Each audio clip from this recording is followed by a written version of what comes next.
In today's video, we'll be looking at the power of power duplicate inside of Affinity. So before starting, if you haven't subscribed to our channel yet, please hit the subscribe button. And if you want to follow along with this tutorial, please find the link for the image in the description.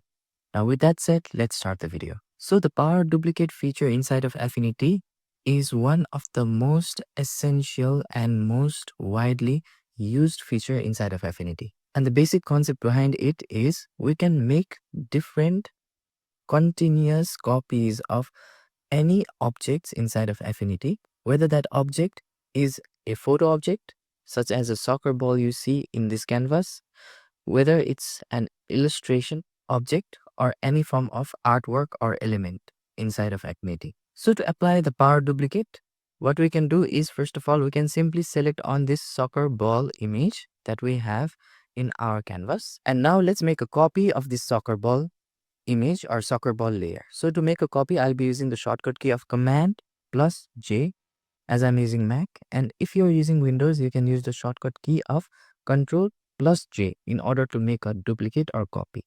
So as you can see on the right inside of our layers panel, a new soccer ball layer has been created. Now, the next thing that we can do is we can simply click on the duplicated soccer ball image and then move it like so. And while moving, we can also maintain the constraint by holding down the shift key. And no matter how many times we move the ball to the right most or to the left, you can see that it is following that same constraint or the same straight line.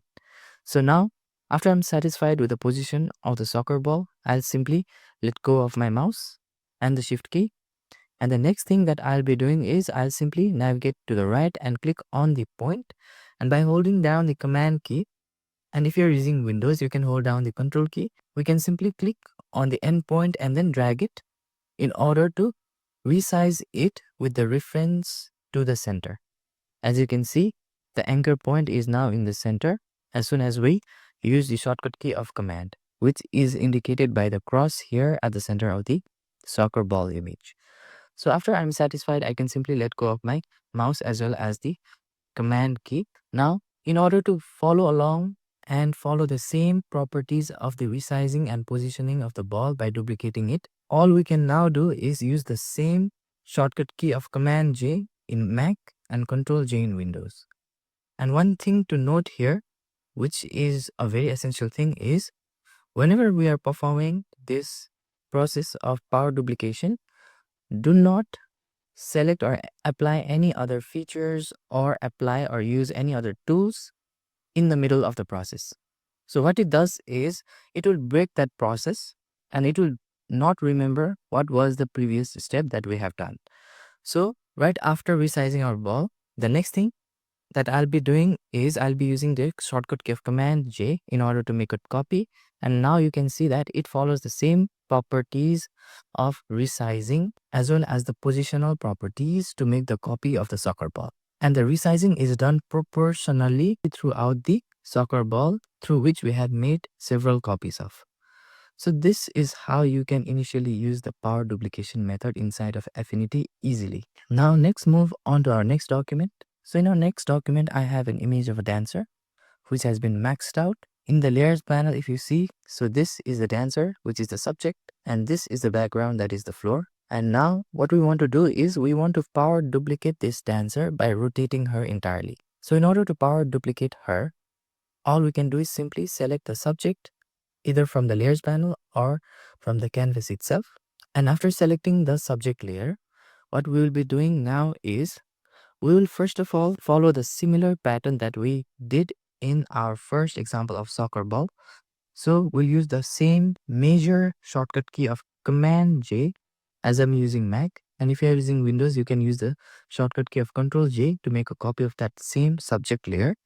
And after making the copy or duplication of that same subject layer, now next what we will be doing is we'll navigate up to the top and then click and then simply rotate it like so. And while rotating, we'll simply hold down the shift key as well to maintain the constraint. So for this image, I'll maintain the constraint to minus 15.0 degrees, as you can see on the rotational value in the tooltip at the top. And now I'll simply let go of my mouse as well as my keyboard keys. And now after letting go, the next thing that I will do is, similarly, I'll again use the same shortcut key of Command plus J in order to make the copy. So what it does is it will remember the same rotational values that we have already performed recently, and then apply those rotation transformation to new copies of this particular subject layer.